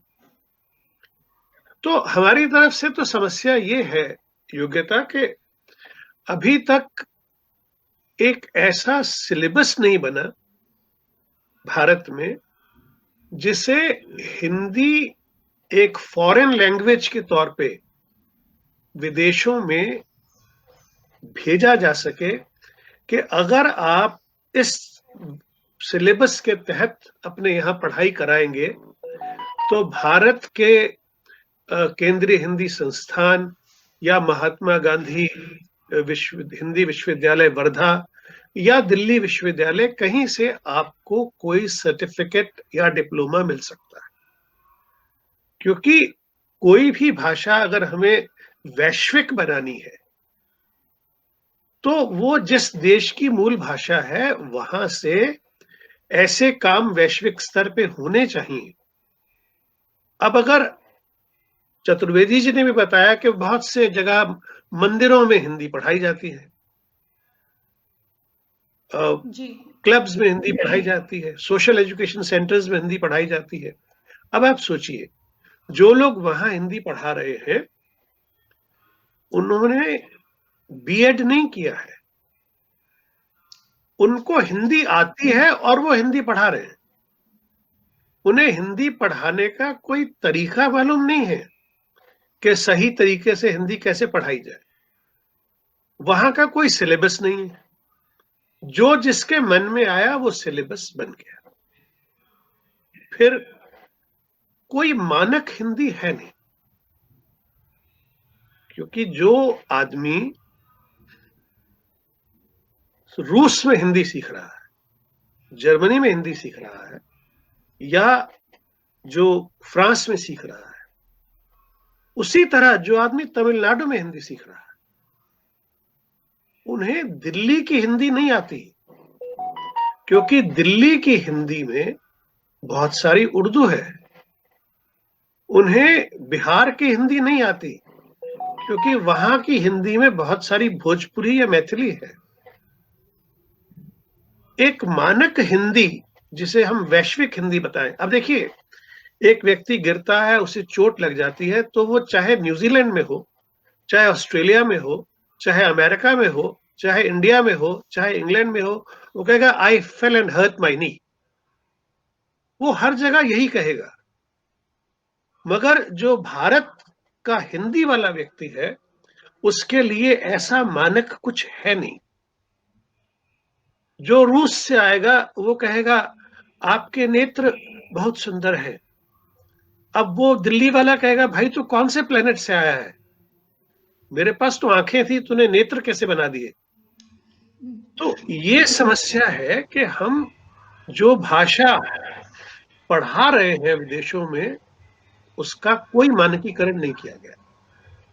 और हम बहुत प्राउडली कहते हैं कि साहित्य में जो बोलियां हैं उनका इस्तेमाल जरूर होना चाहिए। अब मैं आपसे पूछता हूं, एक व्यक्ति ने सोवियत रूस से या फ्रांस से रह के हिंदी में सर्टिफिकेट कोर्स किया, डिप्लोमा कोर्स किया। उसने कहा मुझे साहित्य की कोई किताब पढ़नी है, और मैंने उसको मैला आंचल दे दी कि जी ये हमारी साहित्य अकेडमी अवार्ड विनर किताब है, आप पढ़िए। उसके तो फरिश्ते परेशान हो जाएंगे, ये हुआ क्या मेरे साथ, ये आपने मेरे साथ क्या किया। मैं पंजाब से हूं, मेरा जन्म पंजाब में हुआ, मेरी पहली बचपन की पढ़ाई गुरमुखी में हुई। मुझे कृष्णा सोबती का उपन्यास जिंदगी नामा समझ नहीं आता, तो वो किसी और हिंदी भाषी को कैसे समझ में आएगा। हमें ये तय करना होगा कि हम इमोशनल लेवल पे हिंदी की सेवा करना चाहते हैं, या हम प्रैक्टिकल सोच के हिंदी को वैश्विक स्तर पे स्थापित करना चाहते हैं। जहां तक गिरमिटिया देशों का सवाल है, एक जमाना था जब वहां पे देखिए, जो पहले पहले लोग गए वो सब लगभग अनपढ़ लोग थे, जो किसी तरह रामचरितमानस या जिनको ये हनुमान चालीसा या सुंदरकांड ये सब याद थे, तो वो बस उसी के सहारे जी रहे थे, मॉरिशस में, सूरीनाम में, फिजी में, त्रिनिदाद में। लेकिन आहिस्ता आहिस्ता जब उन्होंने देखा कि वो तो खेतों में 40 डिग्री 42 डिग्री पे खड़े होके काम कर रहे हैं, उन्होंने अपने बच्चों को पढ़ाया। अब जब बच्चे पढ़े तो जाहिर है कि उन्होंने उस मुल्क की भाषा में पढ़ना शुरू किया जो उनको वहां नौकरी दिलवा सकती थी। लेकिन कुछ दीवाने सरफिरे होते हैं जो भाषा से प्यार करते हैं, जैसे हम लोग यहाँ करते हैं। तो उन्होंने हिंदी सीखी, इसीलिए हमारे पास मॉरिशस में अभिमन्यु अनंत थे, आज राज हीरामन लिख रहा है, और अलग लोग लिख रहे हैं। जहां तक पश्चिमी देशों का सवाल है, पश्चिमी देशों से मेरा मतलब है अमेरिका, कनाडा, ब्रिटेन, यूरोप या खाड़ी देश या इवन ऑस्ट्रेलिया, इन सब देशों में जो लोग साहित्य रच रहे हैं वो सब पहली पीढ़ी के प्रवासी हैं। अभी तक हमें उस व्यक्ति की तलाश है भारतवंशी की, जिसका जन्म अमेरिका में हुआ हो या ब्रिटेन में हुआ हो या कनाडा में हुआ हो और वो हिंदी साहित्य रच रहा हो। ऐसा कोई व्यक्ति अभी तक है नहीं। तो जितनी भी हम साहित्यिक कृतियां पाते हैं वो सब पहली पीढ़ी के प्रवासियों की हैं। मैं व्यक्ति को तो प्रवासी मानता हूं, मगर मैं साहित्य को प्रवासी नहीं मानता। मेरा मानना है कि भारतेतर साहित्य हो सकता है, अमेरिका का हिंदी साहित्य हो सकता है, ब्रिटेन का हिंदी साहित्य हो सकता है, लेकिन साहित्य प्रवासी कभी नहीं होता। तो अब ये देखिए कि जब पहली पीढ़ी ही लिख रही है, तो आप ये देखिए जितने लोग बॉम्बे में, दिल्ली में, बनारस में, इलाहाबाद में लिख रहे हैं हिंदी साहित्य, उन सब का जन्म वहां नहीं हुआ, वो सब कहीं ना कहीं से आए हुए हैं। दिल्ली में जो बैठे लिख रहे हैं, कोई पंजाब से आया है, कोई यूपी से आया है, कोई मध्य प्रदेश से आया है। जो बॉम्बे में लिख रहा है वो भी कहीं ना कहीं से आया है। जो भोपाल में लिख रहा है वो भी, उसका जन्म भोपाल में नहीं हुआ, वो कहीं ना कहीं से आकर भोपाल में बैठा है। तो यानी कि जो मूल प्रवृत्ति है हिंदी साहित्य की, वो हर जगह प्रवासी है, क्योंकि वो कोई ना कोई जगह छोड़ के कहीं आया है और उस जगह बैठ के लिख रहा है। तो अब ये समस्या है कि जब वो वहां पे लिखेगा तो उसे आजमगढ़ की गलियां याद आएंगी जब वो लखनऊ में लिख रहा है, जब वो दिल्ली में लिख रहा है उसे जलंधर और अमृतसर दिखाई देंगे।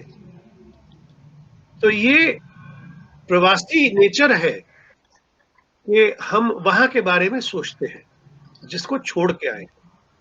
तो जो विदेशों में पहली पीढ़ी प्रवास करती है, वो जब लिखती है तो पहली फेज, जो पहला उनका चरण है, वो होता है नॉस्टैल्जिया, क्योंकि वो पहले वहीं के बारे में लिखते हैं जहां से वो आए हैं।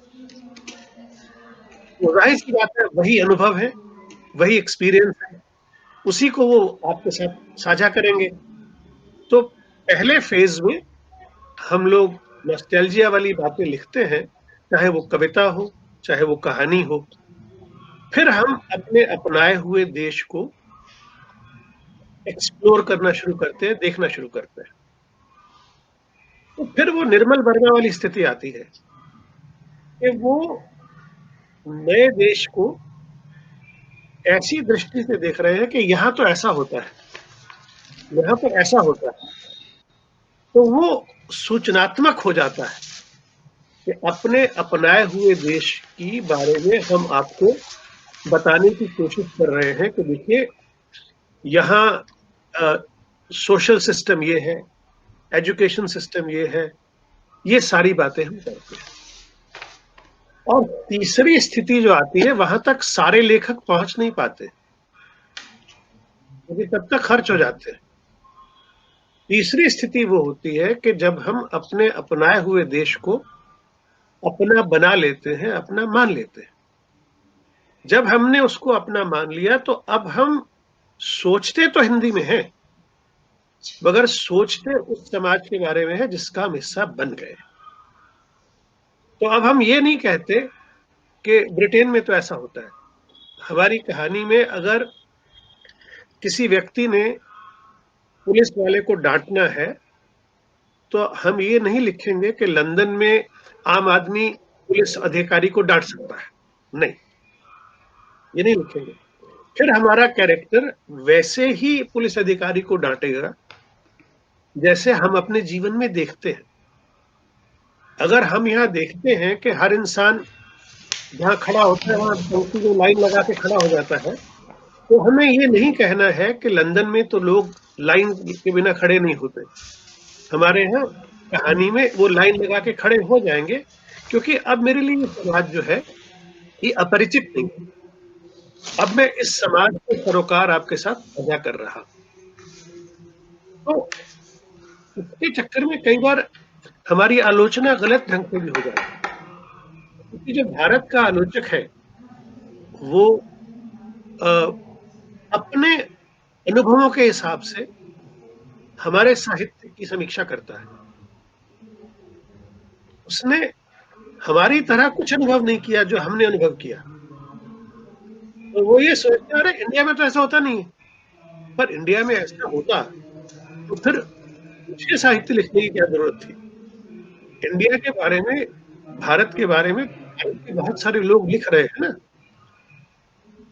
तो जब तक मैं हिंदी साहित्य को कुछ नया ना दूं तो मेरे लेखन का कोई लाभ नहीं है ना। अगर मैं हिंदी लेखन को नए थीम न दूं, नए चरित्र न दूं, नई स्थितियां न दूं, तो ये तभी संभव है जब मैं अपने अपनाए हुए देश को अच्छी तरह आत्मसात कर लूं और फिर उसके बाद उसके बारे में लिखूं और वो आप तक पहुंचाऊं। और मेरे साहित्य की फील यंग होनी चाहिए। अगर मुझे आने वाली पीढ़ियों तक पहुंचना है, अगर मैं चाहता हूं कि जो 15 साल का बच्चा है वो भी मेरी कहानी को पसंद करे, पढ़े, तो मेरी कहानी का फील वो उपदेशात्मक ना हो। और दूसरी बात एक और है, हिंदी साहित्य बहुत लंबे अरसे से बाएं हाथ से लिखा जाता था, राइट हैंड का हम इस्तेमाल नहीं करते थे। तो सारा साहित्य बाएं हाथ से लिखा जाता था क्योंकि एक खास विचारधारा के दबाव में लिखा जाता था। उसी विचारधारा को सही विचारधारा माना जाता था, उसी को साहित्य की सोच माना जाता था। आप ये देखिए कि जो पुराना साहित्य है वो सारे का सारा बड़े लोगों के बारे में है, लार्जर देन लाइफ। देखिए राम, कृष्ण, ये सब लार्जर देन लाइफ लोग थे। शेक्सपियर के जितने भी कैरेक्टर हैं, मैकबेथ, हेमलेट, किंग लियर, हेलो, ये सब लार्जर देन लाइफ है। तो जो महान साहित्य हर जगह लिखा गया है वो लार्जर देन लाइफ लोगों के लिए था। मगर आहिस्ता आहिस्ता हिंदी साहित्य की परिभाषा ये हो गई कि अगर आप मजदूर, किसान और भ्रष्टाचार पर नहीं लिखेंगे तो आप लेखक नहीं है। ये एक गलती बन गई ओवर ए पीरियड। जो हम लोग विदेशों में बैठ के साहित्य रचते हैं, हमारे ऊपर कोई पॉलिटिकल दबाव नहीं है। हम किसी विचारधारा के दबाव में साहित्य नहीं रचते। हमारा जो साहित्य है वो जो हम महसूस करते हैं, जो हम देखते हैं, ये तो जाहिर सी बात है कि अगर शाइलॉक का दर्द बताना है तो आपको शेक्सपियर जितना महान होना पड़ेगा, वरना आप शाइलॉक का दर्द मर्चेंट ऑफ वेनिस में नहीं बता सकते, क्योंकि अगर आपने बताया तो आप पे इल्जाम लग जाएगा कि आप तो धन्ना सेठ साहूकार के साथ खड़े हैं। ये केवल एक महान लेखक कर सकता है कि वो एक साहूकार का दर्द भी बता दे, मगर जो असली दर्द है उसे छोड़े ना। तो ये एक पुराना साहित्य जितना भी है वो क्योंकि किसी विचारधारा का मोहताज नहीं था। अब मिल्टन की सबसे बड़ी जो कविता है पैराडाइज लॉस्ट, उसका हीरो गॉड है, मगर जो हीरोइज्म कविता में से निकल के आता है वो शैतान है, सेटन। जो पैराडाइज लॉस्ट की सबसे बड़ी 2 लाइनें हैं वो सेटन बोलता है, जिसे हम आज भी इस्तेमाल करते हैं। सेटन कहता है, it's better to rule in hell than to serve in haven.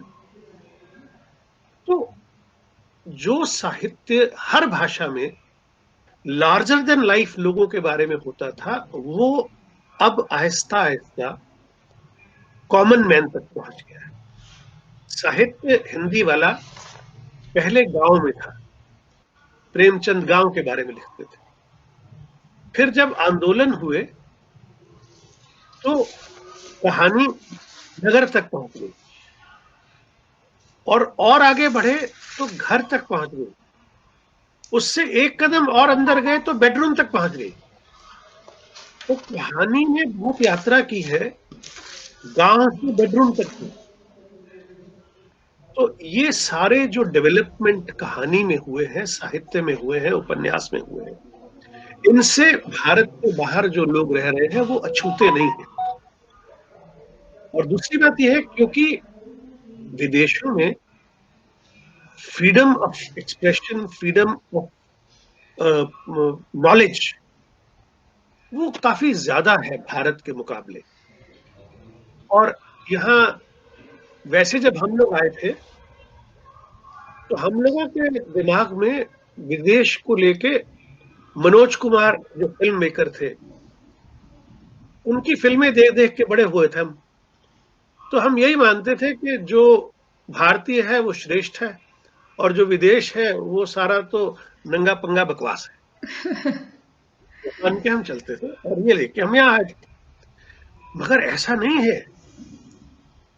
हर आदमी अपने केस को ओवरस्टेट करता है। अब मनोज कुमार कहते हैं, जब 0 दिया मेरे भारत ने तो दुनिया को गिनती आई। अब वो गिनती सीखने के बाद दुनिया तो आगे बढ़ गई, भारत 0 पे खड़ा रहा, क्योंकि जो 21वीं सदी में हम जितनी भी चीजें इस्तेमाल कर रहे हैं उनमें से किसी एक का भी आविष्कार भारत में नहीं हुआ। ना तो कार यहां बनी, ना हवाई जहाज यहां बना, ना कंप्यूटर यहां बना। जितनी चीजें थी वो सब विदेश से हमारे यहाँ आई, मैन्युफैक्चर होती हैं, मगर इन्वेंशन नहीं थी कोई भी, जितनी भी मॉडर्न इन्वेंशन थी। और दूसरी बात यह है कि भारत किसी के यहाँ से बहुत आवाजें आ रही हैं, तो हम लोग भारतवासी अपने अतीत पे गर्व करते हैं। हमारा अतीत बड़ा महान था। अरे हमने तो पुष्पक विमान रामायण के जमाने में बना लिया था। ठीक है, मैं मान लेता हूं हमने बना लिया था, मगर उसके बाद क्या हुआ? मेरे दादाजी नवाब थे, मगर मैं लखनऊ स्टेशन पे कुली हूं। तो भाई तुम्हारे दादाजी का मैं क्या करूं? आप क्या है आज के दिन? जो अंग्रेज है, जो व्हाइट मैन है, वो आगे की सोचता है, वो पास्ट में जीता नहीं है। आप यकीन मानिए, यहां इंग्लैंड में आप किसी से बात करिए, उनको कुछ नहीं पता विक्टोरियन एज क्या थी। उनसे ज्यादा हम भारत के जो लोग अंग्रेजी की पढ़ाई करते हैं, बीए ऑनर्स या जो हिस्ट्री पढ़ते हैं, वो विक्टोरियन एज के बारे में, डिकेंस के बारे में या उस समय के लिटरेचर के बारे में ज्यादा बात कर पाएंगे बनिस्बत यहाँ पे रहने वाले अंग्रेजों के। हम जब यहाँ आए तो 1980-90 तक ब्रिटेन में हिंदी हर स्कूल में पढ़ाई जाती थी। कोई भी स्कूल ऐसा नहीं था जिसमें हिंदी पढ़ाने की सुविधा ना हो, सरकारी स्कूल। अच्छा, एक बात आपको और बता दूं, थोड़ा सा मिसअंडरस्टैंडिंग होती है भारत में और यहाँ में। भारत में पब्लिक स्कूल का मतलब होता है प्राइवेट स्कूल। जैसे दिल्ली पब्लिक स्कूल, उसको हम प्राइवेट स्कूल को पब्लिक स्कूल कहते हैं, जबकि पब्लिक स्कूल इंग्लैंड में सरकारी स्कूल होता है, क्योंकि वो पब्लिक का है। तो पब्लिक स्कूल का मतलब यहाँ सरकारी है, और जिनको हम पब्लिक स्कूल कहते हैं इंडिया में, वो यहाँ पे प्राइवेट स्कूल कहलाते हैं। तो जब मैं कहूं कि पब्लिक स्कूल्स में हिंदी पढ़ाई जाती थी, तो मतलब सरकारी स्कूलों में हिंदी पढ़ाई जाती थी। अब क्या हुआ कि जो 60s में 50s में लोग यहाँ आए थे पंजाब से, वो सब मैनुअल वर्क करने के लिए लाए गए थे, जो सफाई करना, फैक्ट्री में काम करना, इसके लिए कम पढ़े लिखे लोग थे। तो जब उनके बच्चे बड़े हुए तो उन्होंने अपने बच्चों को, जाहिर है अंग्रेजी में शिक्षा दिलवानी थी, तो जब वहां हिंदी की बात आती थी तो एक ऑप्शन दी जाती थी, विकल्प दिया जाता था कि आप हिंदी पढ़ लें या कोई यूरोपियन भाषा पढ़ लें। तो उन माँ बाप ने सोचा, हिंदी पढ़ के क्या पाएगा, अगर इसको फ्रेंच सिखा दें या जर्मन सिखा दें तो यूरोप में इसको नौकरी मिल सकती, या स्पेनिश सिखा दें। तो उस पूरी पीढ़ी ने, जो दूसरी पीढ़ी थी, उस पूरी पीढ़ी ने हिंदी पढ़ी नहीं, केवल बातचीत वाली हिंदी हो जाती थी। उसी समय आविष्कार हुआ वीसीआर का, और वीसीआर जब यहां आया तो साथ साथ रामायण और महाभारत आ गए। तो इंग्लैंड के हर घर में वीडियो कैसेट के जरिए वो अपने बच्चों को रामायण और महाभारत दिखाते थे। तो हिंदी को लोकप्रिय करने में बी.आर. चोपड़ा और रामानंद सागर का बहुत बड़ा हाथ है। खासतौर पे 80s 90s की जो पीढ़ी है, उन तक हिंदी पहुंचाने में इन दो व्यक्तियों ने बहुत बड़ा काम किया है। तो हर घर में वो दिखाई जाते थे। अब देखिए, हमारी जो पीढ़ी है, इसकी एक बड़ी खासियत है, जितने बदलाव हमारी पीढ़ी ने देखे हैं, उतने बदलाव 2000 साल की पीढ़ियों ने नहीं देखे।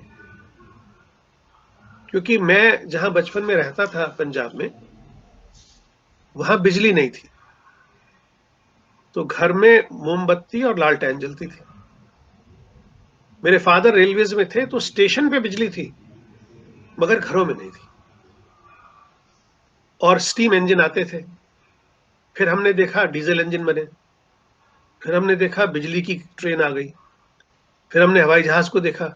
ऐसे हवाई जहाज थे जो सामने पंखा लगा होता था प्रोपेलर वाला, फिर जेट विमान आ गए, फिर आवाज की गति से तेज चलने वाले विमान आ गए, फिर आसमान पे पहुंचने वाले, सितारों पे उतरने वाले, चांद पे उतरने वाले विमान बने।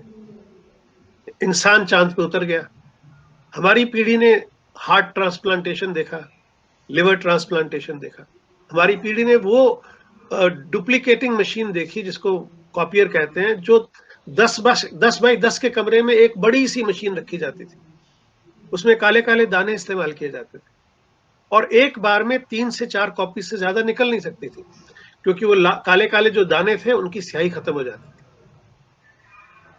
हमारी पीढ़ी ने देखा कि आप फोटोकॉपी यहां से निकालिए और पहुंच जाती है कहीं और, जिसको फैक्स कहा गया, यदि फैक्स करिए। ये हमारे सामने शुरू हुआ। हमारी पीढ़ी ने इतने बदलाव देखे। फिर हमारी पीढ़ी ने वो भी देखा जो एक वॉकमैन होता था। कितनी चीजें हमारे सामने बन के खत्म हो गई। ऑडियो कैसेट खत्म हो गए, सीडी टेप्स खत्म हो गए। आजकल के लैपटॉप में सीडी टेप नहीं होता। ये सब चेंजेस और बदलाव जो है ये हिंदी कहानी में दिखाई नहीं देता है। हिंदी कहानी आज भी रिश्तों की बातें करती है। 90% जो हमारा हिंदी का साहित्य है वो रिश्तों की बातें करता है, उसमें रिसर्च नहीं होती। और हमें यहां ये बहुत जरूरी है। अब अगर मैं कब्र का मुनाफा कहानी लिख रहा हूं तो मुझे पहले पता करना है कि यहां कब्र का सिस्टम क्या है। जब मुझे ये पता चलेगा, देखिए ये कहानी जब शुरू की थी तो हमारी कथा यूके की अध्यक्षा है जकिया जुबेरी। कथा यूके हम अपनी संस्था एक चलाते हैं जिसके माध्यम से हम हाउस ऑफ कॉमन्स में हर साल कई प्रोग्राम्स करते हैं और इंदु शर्मा कथा सम्मान का आयोजन करते हैं।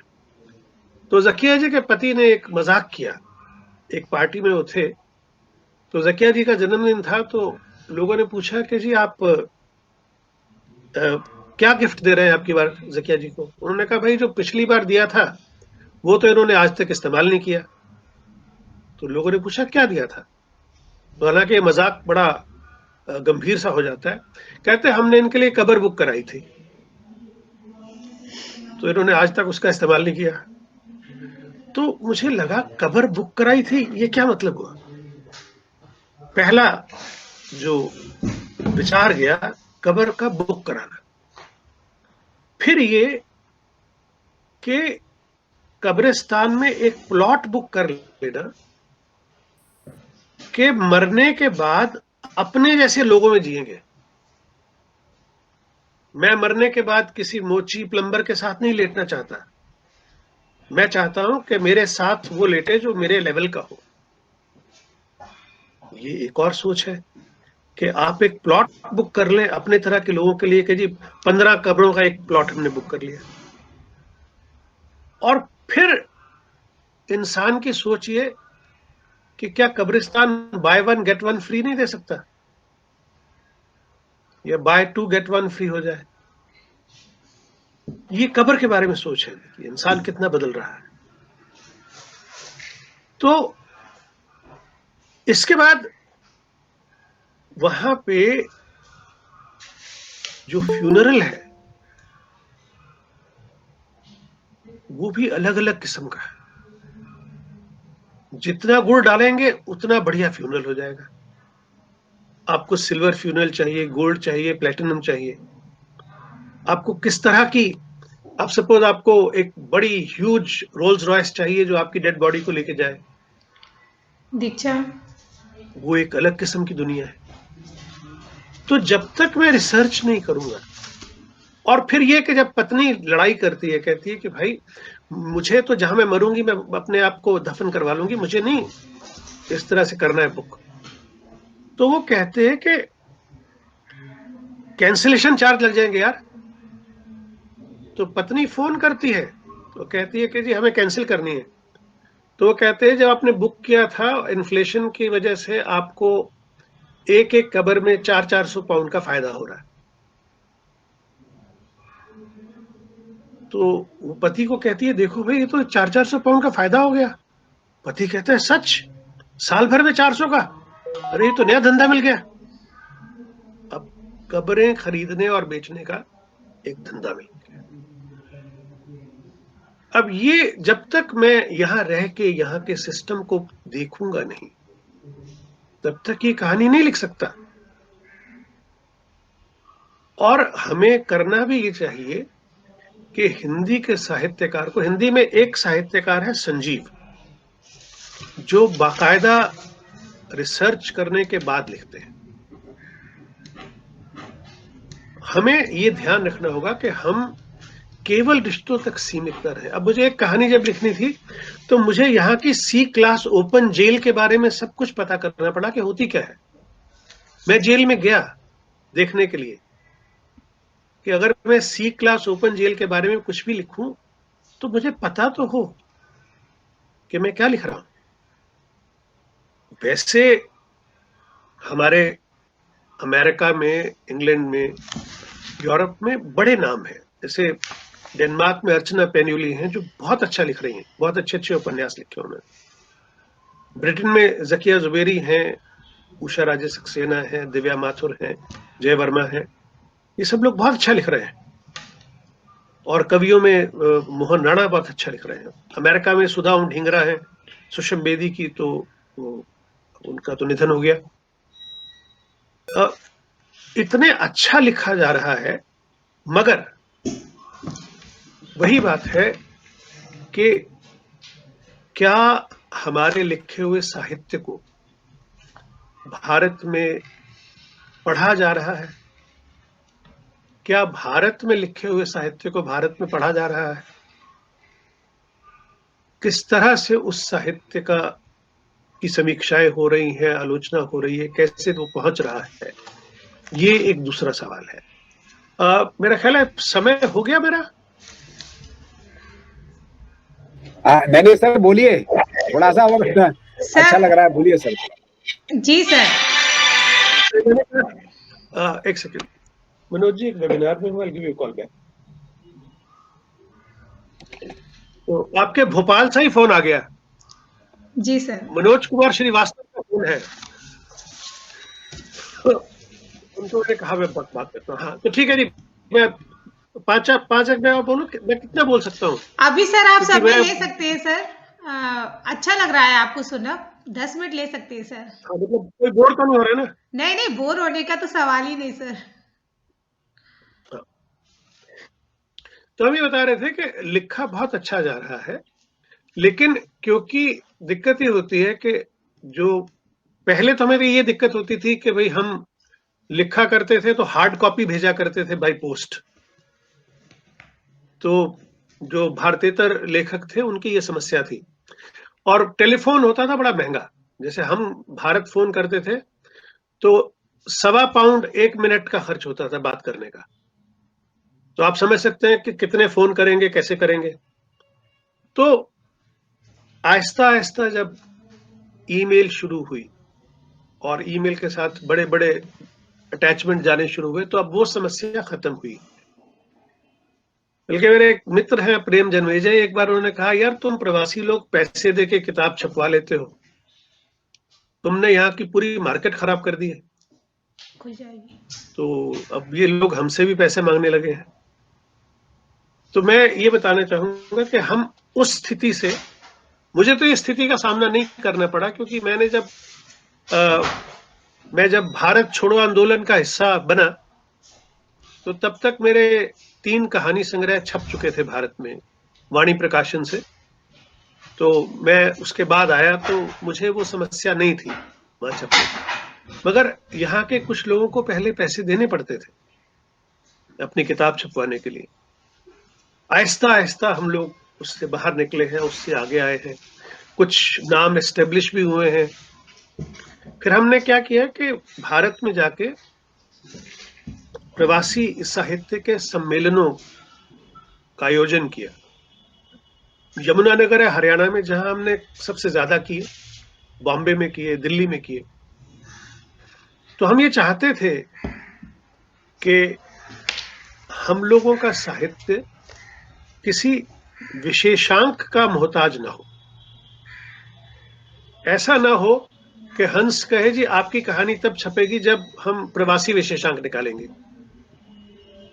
भाई आप ये सोचिए कि जो दलित लेखक हैं वो चाहते हैं कि उन्हें दलित लेखक कहा जाए।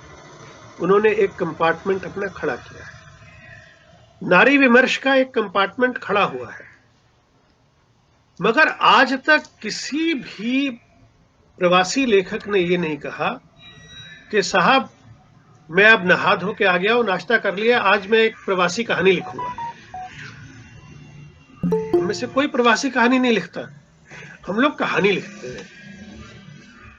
तो आप ये देखिए कि जो बुकर अवार्ड है वो अरुंधति रॉय को भी मिल सकता है, वो तो भारत में बैठ के लिख रही है ना, तो उसे उन्होंने कोई विशेषण नहीं दिया कि इंडियन ऑथर और दिस ऑथर, वो अंग्रेजी की ऑथर है। तो बुकर अवार्ड वाले अरुंधति रॉय को अंग्रेजी का ऑथर मानते हैं। लेकिन हम लोग जीवन में कभी भी साहित्य अकादमी अवार्ड की तरफ नहीं देख सकते, क्योंकि उसकी पहली शर्त है आपका भारतीय नागरिक होना। तो ये कुछ ऐसी चीजें हैं जिनके बारे में प्रवासी जो लेखक है वो सोचता है कि भाई मैं तो केवल और केवल हिंदी लिखता हूं, आप मुझे एक अलग कंपार्टमेंट में क्यों डाल रहे हैं? क्या मैंने रिजर्वेशन मांगी है? अच्छा, फिर पता क्या होता है, कई बार आपको आपकी मर्जी के विरुद्ध कुछ अच्छा मिल जाता है, फिर आप उसको एंजॉय करना शुरू कर देते हैं। जैसे हम प्रवासियों का एक अलग सिलेबस बन गया, हर यूनिवर्सिटी में एक नया डिपार्टमेंट बन गया और नए पेपर्स बन गए, हम पे शोध होने लग गए। तो हमने उस चीज को एंजॉय करना शुरू कर दिया कि भाई ये भी एक तरीका है लोगों तक पहुंचने का, कि आपने हमारा कंपार्टमेंट बनाया, अब वो पक्का मकान बन गया है। अब उस पक्के मकान का फायदा ये हो रहा है कि हमें स्टूडेंट्स पढ़ रहे हैं। अगर ऐसा ना होता, कंपार्टमेंट ना बना होता, तो शायद लोग ना पढ़ते। लेकिन मैं फिर भी कहूंगा, निजी स्वार्थों से ऊपर उठकर कहूंगा कि साहित्य को खांचों में बांटना साहित्य के लिए अच्छा नहीं। क्योंकि अगर मैं अच्छा साहित्यकार हूं तो आप मुझे जो भी जहां भी रखेंगे वो एक नॉर्मल मुख्य धारा होगी। वरना आपसे एक सवाल पूछते हैं, एक दलित लेखक है, एक आदिवासी लेखक है, एक नारी विमर्श वाली लेखक है, एक प्रवासी लेखक है, मुख्य धारा में है कौन? क्या बचा? कौन कौन लोग हैं मुख्य धारा में? सारे तो आपने बांट दिए। जी बिल्कुल। तो भाई आप ना अपने लेखन को इस तरह से मत बांटिए, साहित्य को मत बांटिए। अब वहां क्या होता है, 10 अच्छे लेखकों की सूची बनी, 20 अच्छे लेखकों की सूची बनी, उसके बाद कहेंगे ये लोग प्रवासी भी हैं जो अच्छा लिख रहे हैं। भाई ये इतना ज्यादा ऐसा क्यों है? क्योंकि जो लोग भारत से बाहर हिंदी साहित्य रच रहे हैं वो हिंदी साहित्य को कुछ नया दे रहे हैं, हिंदी साहित्य में कुछ नया ऐड कर रहे हैं। तो अगर वो कुछ नया ऐड कर रहे हैं, कुछ नया दे रहे हैं, तो उस नए को खुश दिल होके, खुश होके स्वीकार कीजिए। हमें मुख्य द्वार के बाहर की गली जो है उसमें मत भेजिए। हम मुख्य द्वार में आना चाहते हैं। हम चाहते हैं कि हम सब एक मुख्य धारा के साहित्य का हिस्सा बने रहें। क्या हो गया? हाँ, तो अगर हम अपनी बात को समअप करें तो भारतेतर साहित्य में अब कुछ अच्छे उपन्यास आ चुके हैं, अच्छी कहानियां लिखी गई हैं। और मैं हमेशा ये कहता हूं कि अगर एक कहानी संग्रह में 3-4 कहानियां अच्छी हैं तो वो कहानी संग्रह सफल है, क्योंकि सारी कहानियां मास्टरपीस होती नहीं है। और अगर हम किसी भी कहानीकार को याद करते हैं तो 5-6 कहानियों के लिए याद करते हैं, बाकी सारा साहित्य उसके बारे में बात नहीं करते हम। या उपन्यास भी है तो आई थिंक अगर प्रेमचंद को छोड़ दिया जाए तो बाकी शायद ही कोई ऐसा लेखक होगा जिसकी हम 10 कहानियां याद करते हैं। जी बिल्कुल। तो ये मान लेना चाहिए कि अगर भारत के लेखक, बड़े बड़े लेखक 5-6 कहानियों के लिए जाने जाते हैं, तो अगर भारतेतर हिंदी लेखक के पास 4-5 अच्छी कहानियां हैं तो उन्हें भी स्वीकार कर लिया जाए कि भाई हाँ, इन्होंने भी ठीक ठाक लिखा है, अच्छा लिखा है। और जब हम सब एक ही पेज पर होंगे तो उससे हिंदी समृद्ध होगी, हिंदी मजबूत होगी और ये फर्क मिट जाएगा कि कौन कहाँ लिख रहा है। सवाल ये होगा कैसा लिख रहा है। और अगर हम चाहते हैं कि हिंदी को वैश्विक बनाना है तो हमें हिंदी को एक वैश्विक स्वरूप और एक वैश्विक सिलेबस जरूर देना होगा। बहुत बहुत शुक्रिया, धन्यवाद। बहुत बहुत धन्यवाद सर।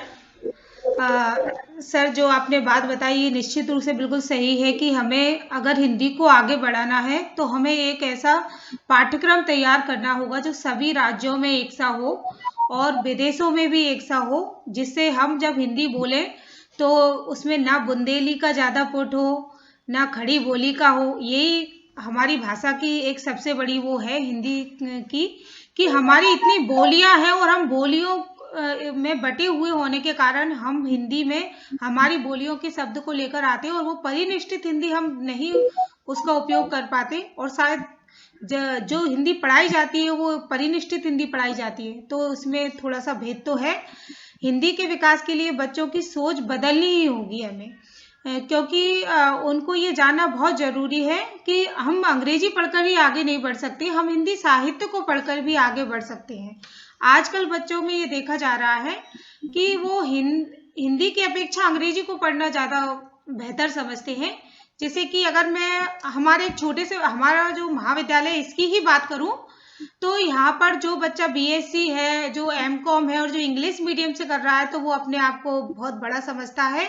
और जो बीए कर रहा है, चूंकि बीए में अधिकतर बच्चे ग्रामीण क्षेत्र है यहाँ पर, तो हिंदी मीडियम से ही आए हुए हैं, तो उन्हें छोटे रूप से आंका जाता है, देखा जाता है। और वो जब बीए में एडमिशन लेने के लिए आते हैं तो वो ये सोचते हैं कि हम कम हैं, बल्कि हम उन लोगों को बताते हैं कि अगर आप हिंदी से जुड़े हुए तो इसमें कोई बुरी बात नहीं है, ये तो आपका सौभाग्य है कि हम हिंदी भाषी होकर हिंदी से जुड़े हुए हैं।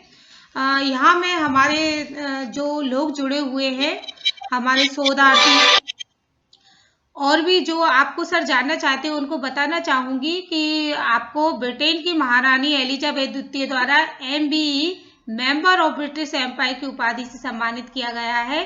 साथ ही आपको डॉक्टर मोटूरी सत्यनारायण सम्मान 2011 में मिला है और आपको यूपी का हिंदी संस्थान का प्रवासी भारतीय साहित्य भूषण सम्मान से आपको सम्मानित किया गया है। वहीं हरियाणा राज्य साहित्य अकादमी का सम्मान और मध्य प्रदेश सरकार का साहित्य सम्मान भी आपको मिला है। साथ ही आपको डॉक्टर हरिवंश राय बच्चन सम्मान से भी सम्मानित किया गया है। ये हमारे लिए बहुत ही महत्वपूर्ण बात है सर कि ऐसे सम्मानित व्यक्ति से के साथ आज हम जुड़ पा रहे हैं जो हमारी ही भाषा के हैं, हमारे ही भारत के हैं, हमारे अपने हैं। और मुझे आपके साहित्य को पढ़ते हुए ये कहीं भी नहीं लगा कि ये पूरा प्रवासी साहित्य है, क्योंकि जब मैंने आपकी ढिबरी टाइट कहानी पढ़ी और कोक का किराया कहानी, इसके अलावा सर वो काला सागर कहानी जो पढ़ी तो बहुत अच्छा लगा। आपकी जो प्रथम कहानी थी उड़ान, जिसको मैं भूल गई हूँ सर, कोई सम्मान दिया गया था, उस सदी की शायद सबसे महत्वपूर्ण कहानी मानी गई थी, क्योंकि ये एक उसके एयरलाइंस के ऊपर लिखी गई कहानी थी। बहुत ही बढ़िया कहानी है सर ये भी।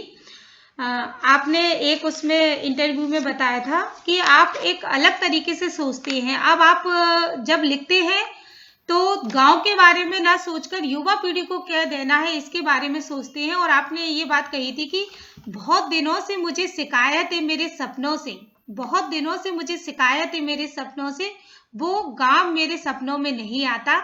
भोर का सूरज, बैलों की घंटियां मुझे मेरे सपनों की चादर को छेड़ नहीं पाती हैं। सर मैं यहाँ आपसे एक निवेदन करना चाहूंगी, क्योंकि आप गजल भी लिखते हैं और हम आपके मुंह से आपकी कोई गजल सुनना चाहेंगे सर।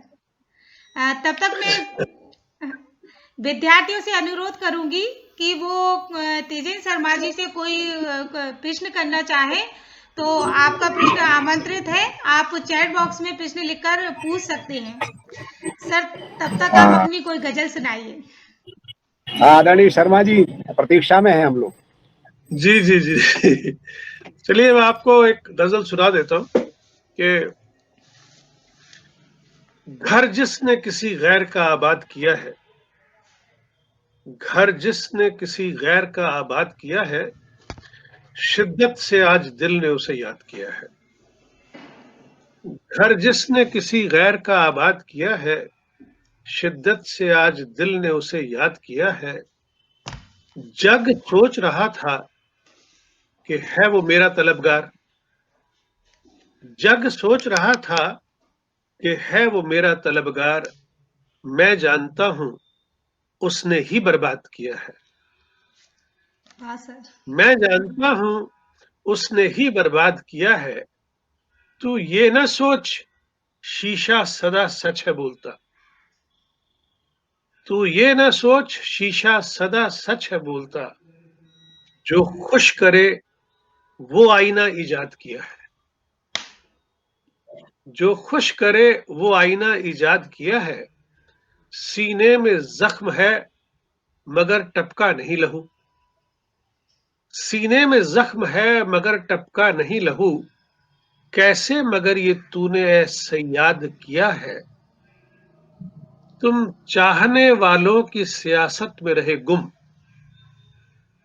तुम चाहने वालों की सियासत में रहे गुम, सच बोलने वालों को नहीं शाद किया है। शिद्दत से आज दिल ने उसे याद किया है, घर जिसने किसी गैर का आबाद किया है। बहुत बढ़िया सर।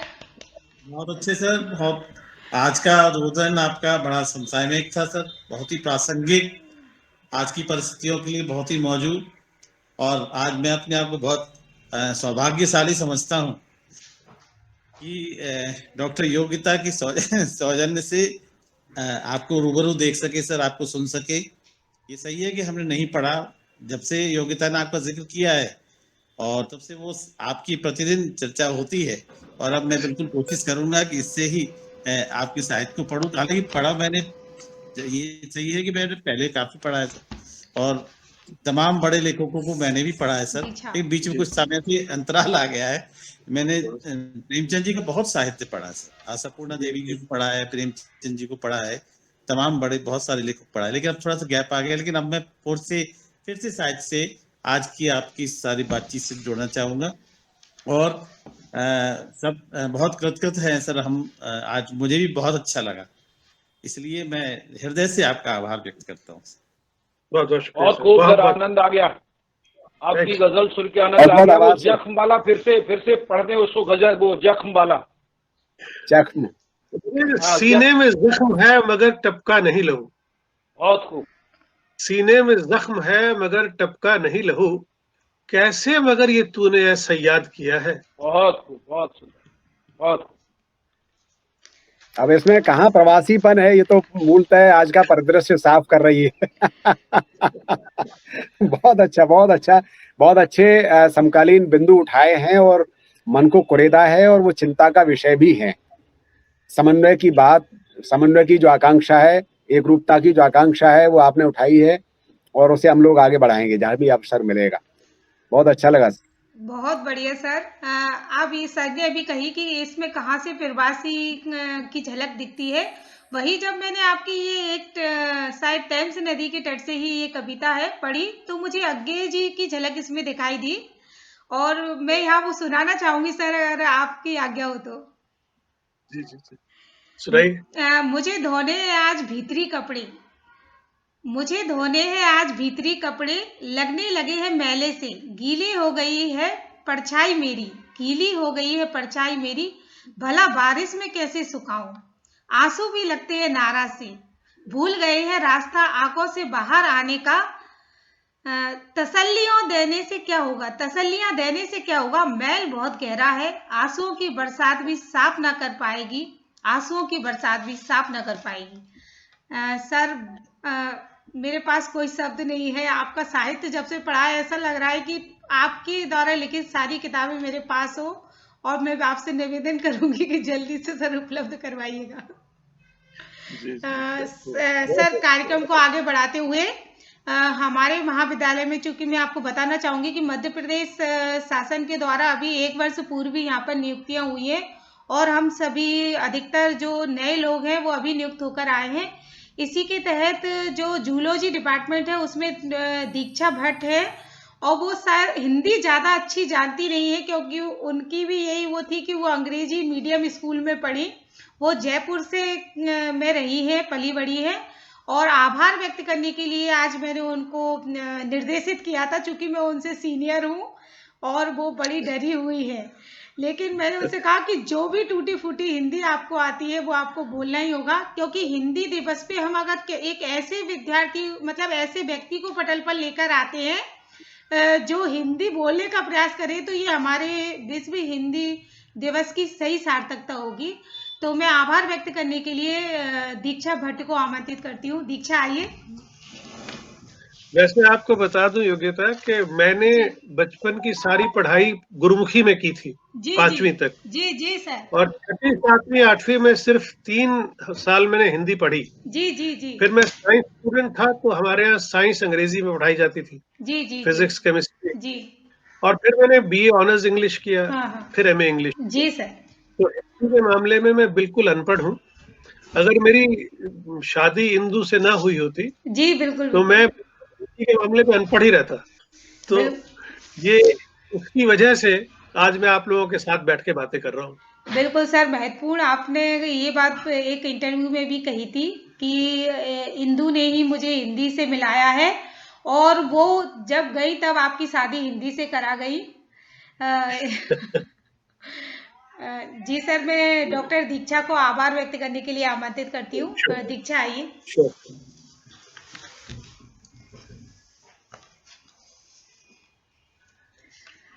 योग्यता मैम ने काफ़ी कुछ बोला मेरे लिए। पहली चीज़ ये सर, आपका बहुत बहुत थैंक यू, क्योंकि मैं इंग्लिश मीडियम स्कूल से आई हूँ और अनफॉर्चुनेटली हमारे साथ 2nd स्टैंडर्ड में हुआ था। हमारे टीचर ने हमें बोला कोई भी स्टूडेंट हिंदी में बात नहीं करेगा, तो it was like a punishment for us कि हम फ्रेंड्स भी बात नहीं कर पाते थे। ये बहुत ही मतलब मेरे लिए अनफॉर्चुनेट बात है, और इसके परिणाम ये है कि आज मैं हिंदी में एक एप्लीकेशन नहीं लिख पाती, टू बी ऑनेस्ट। और योग्यता मैम मुझे बहुत कुछ सिखा रही हैं। आज जूलॉजी डिपार्टमेंट हिंदी डिपार्टमेंट के साथ मिलके बहुत कुछ सीख रहा है, तो I am really happy for this. Thank you doctor Yogyata Bhargav ji. So thank you everybody. Sir, आपने बहुत अपना कीमती समय निकाल के हमारे स्टूडेंट्स को सभी जितने भी पार्टिसिपेंट्स हैं उनको अपना नॉलेज दिया, उसके लिए I am really thankful to you. Thank you so much ma'am. Please. हाँ बड़े भैया, फिर जल्दी कहीं मिलेंगे। जी जी सर। सर आपका कोरोना काल खत्म हो जाए। बिल्कुल हो जाए फिर आते हैं सर। जैसे ही आप जी, इंडिया बिल्कुल बिल्कुल आए, इंडिया ने भारत जब आए तो आप सर हमें जरूर बताइएगा। हम सभी आपसे मिलना चाहेंगे, और हम तो चाहते हैं कि आप हमारे अशोकनगर आए, मध्य प्रदेश में। यहाँ पर चंदेरी घुमाएंगे हम आपको, जो एक ऐतिहासिक जगह है सर। और सर भोपाल तक तो मैं आ ही जाता हूँ। जी तो जी। भोपाल तो आता ही आता हूँ मोस्टली। तो भोपाल कोई ज्यादा दूर नहीं है सर। हम अशोकनगर से प्रतिदिन भोपाल जाकर आ भी जाते हैं सर। मतलब भोपाल सारे कामों के लिए हम भोपाल जाते हैं। तो सर आप जरूर आइएगा। साथ ही चूंकि परंपरा रही है आभार व्यक्त करने की, तो मैं इस यहाँ पर उपस्थित प्रत्येक व्यक्ति हमारा अपना है, हमारा एक परिवार है। हम सभी एक परिवार से आते हैं। फिर भी मैं हमारे उपस्थित डॉक्टर सतीश चतुर्वेदी जी सर का, डॉक्टर सुधीर शर्मा सर का, साथ ही डॉक्टर गोविंद सिंह राय सर का, और हमारे महाविद्यालय के प्राचार्य महोदय डॉक्टर SK तिवारी जी का बहुत बहुत आभार व्यक्त करती हूँ। साथ में उपस्थित हमारे सभी विद्यार्थी, सभी शोधार्थी और उपस्थित हिंदी प्रेमियों का मैं बहुत बहुत हृदय से आभार व्यक्त करती हूँ कि उन्होंने इस कार्यक्रम में जुड़कर हमारे इस कार्यक्रम की 1000 गुना शोभा बढ़ा दी है। ऐसे ही आप हमारे महाविद्यालय को प्रेरित करते रहे और हमारे कार्यक्रमों में भाग लेते रहे। हम प्राचार्य महोदय का विशेष रूप से मैं धन्यवाद देना चाहूँगी यहाँ पर कि वो हमें अवसर दे रहे हैं कि हम प्रतिदिन कुछ ना कुछ इस तरह की गतिविधियाँ करते रहें, जिससे हम आगे बढ़ सके और ऊंचाइयाँ हासिल कर सके। बहुत बहुत आभार। पटल पर उपस्थित सभी विभूतियों को मेरा नमस्कार, बहुत बहुत आभार। धन्यवाद सर। तिवारी जी बहुत बहुत शुक्रिया, मुलाकात होगी अभी। Okay Chaturvedi ji, thank you sir, शुक्रिया जी सर। जी बड़े भैया।